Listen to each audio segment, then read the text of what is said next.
चिराग पासवान का एक एक कदम ये जता रहा है कि उन्होंने केंद्र की सत्ता में आने के बाद फ्रंट फुट पर खेलने का फैसला किया है। लेकिन किसके खिलाफ? राजनीति खेल है तो किसी न किसी पोजीशन में खेलना तो है ही, लेकिन सवाल बड़ा है कि किसके खिलाफ। राजनीति का खेल अनोखा होता है। यहाँ खिलाड़ी कई बार अपनी ही टीम के खिलाफ ही गोल करने लगता है।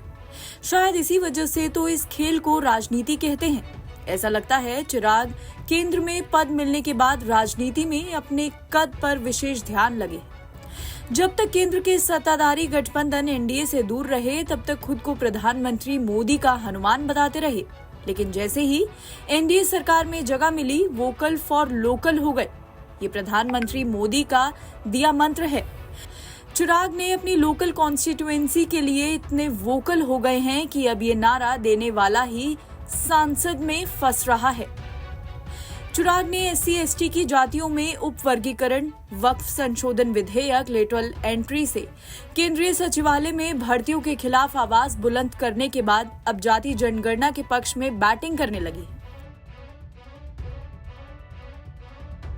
यूं तो उन्होंने वक्फ संशोधन विधेयक का विरोध नहीं किया है, लेकिन संयुक्त संसदीय समिति के पास भेजने की मांग करने वाले मोदी सरकार के अकेले मंत्री जरूर हैं। जिस तरह वक्फ विधेयक को JPC में भेजने की मांग विपक्ष की थी, उसी तरह SC/ST में उपवर्गीकरण और लेटरल एंट्री से भर्तियों का विरोध भी विपक्ष ने ही किया है।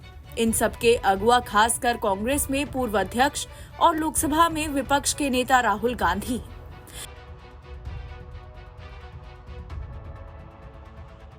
चिराग ने इन सभी मुद्दों पर राहुल की ही लाइन ली है।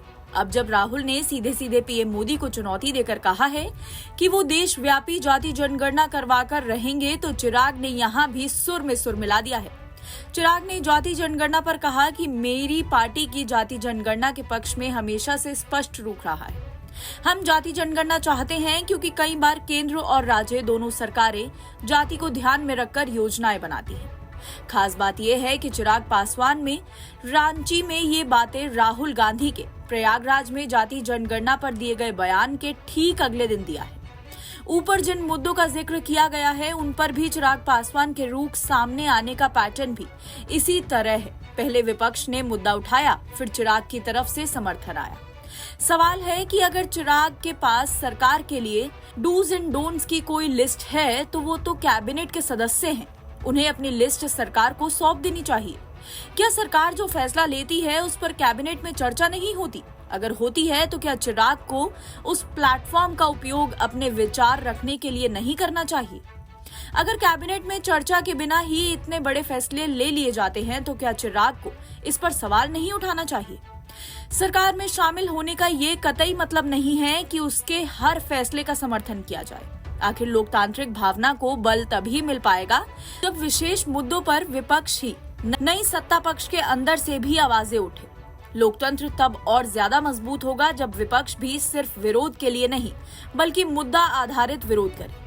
आखिर चिराग के पास सिर्फ 5 सांसद हैं। चंद्रबाबू नायडू और नीतीश कुमार उनसे कई गुना ज्यादा ताकतवर हैं। उन दोनों में से किसी ने अपने को कभी मोदी भक्त नहीं बताया था, लेकिन वो आज मुखर भी नहीं है।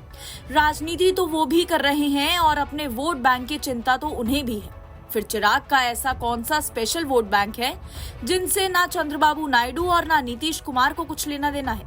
सवाल तो उठेंगे जब तक चिराग अपने सवालों का सही प्लेटफॉर्म नहीं चुनेंगे। चिराग के प्रतिद्वंदी नीतीश कुमार के लिए पोस्टर लगता है।